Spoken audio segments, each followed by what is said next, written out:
Hello student, आज हम पढ़ेंगे रिड्यूसिंग एजेंट। ठीक है, इन्हें हिंदी में अपचायक कह देते हैं। और समझ लेते हैं रिड्यूसिंग एजेंट क्या होते हैं। देखिए, किसी भी केमिकल रिएक्शन में एक ऐसा सब्सटेंस जो हाइड्रोजन को ऐड करता हो उस रिएक्शन में, या किसी इलेक्ट्रोपॉजिटिव एलिमेंट को ऐड करता है। इलेक्ट्रोपॉजिटिव एलिमेंट वो एलिमेंट जो इलेक्ट्रॉन को डोनेट करते हैं, जिन पे पॉजिटिव चार्ज आता है, ये उनको ऐड कर देता है। और साथ साथ ये ऑक्सीजन को उस रिएक्शन से रिमूव कर देता है या अलग कर देता है, और उन एलिमेंट्स को भी अलग कर देता है जो इलेक्ट्रोनेगेटिव एलिमेंट उस रिएक्शन में पार्टिसिपेट करते हैं। ठीक है, यानी उन एलिमेंट्स को अलग कर देता है जो इलेक्ट्रॉन को एक्सेप्ट करते हैं, जिन पर नेगेटिव चार्ज आता है। ये उन एलिमेंट्स को भी रिमूव कर देता है उस रिएक्शन में। तो इस टाइप के एजेंट को, इस टाइप के सब्सटेंस को हम रिड्यूसिंग एजेंट कह देते हैं। और ये इलेक्ट्रोनेगेटिव एलिमेंट को रिड्यूस कर देता है, इसलिए भी इसे रिड्यूसिंग एजेंट कहते हैं। रिड्यूस का मतलब होता है कम कर देना या रिमूव कर देने वाला, अलग कर देने वाला। ठीक है, अब इसके कुछ एग्जांपल है रिड्यूसिंग एजेंट के।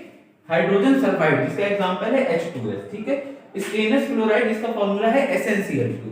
फिर सल्फर डाइऑक्साइड, जिसका फार्मूला है SO2।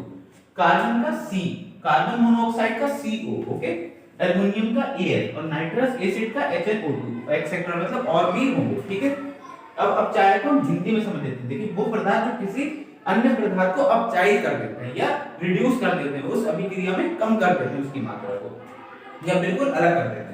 तो वो पदार्थ जो रासायनिक अभिक्रिया में हाइड्रोजन या विद्युत धनात्मक तत्व प्रदान करते हैं, यानी हाइड्रोजन को उस रिएक्शन में पार्टिसिपेट करवाते हैं, या उन तत्वों को जो इलेक्ट्रॉन को दान कर देते हैं, जिन पर धनात्मक चार्ज आ जाता है। तो ऐसे तत्वों को विद्युत धनात्मक तत्व कह देते हैं।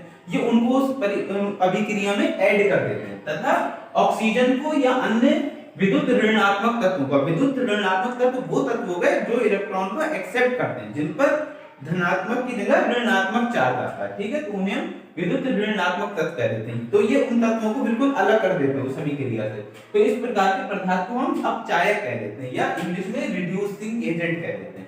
अब इसके उदाहरण समझ लेते हैं। हाइड्रोजन सल्फाइड, जिसका मैकेनिकल फार्मूला है H2S, केमिकल फार्मूला है। ओके, फिर स्टेनलेस क्लोराइड, जिसका केमिकल फार्मूला है SnCl2। ठीक है, फिर सल्फर डाइऑक्साइड, जिसका फार्मूला है SO2। फिर है कार्बन, तो कार्बन भी एक एलिमेंट है, सिंपल है, क्या सिंबल है C। फिर कार्बन मोनोऑक्साइड, जिसका फार्मूला है CO।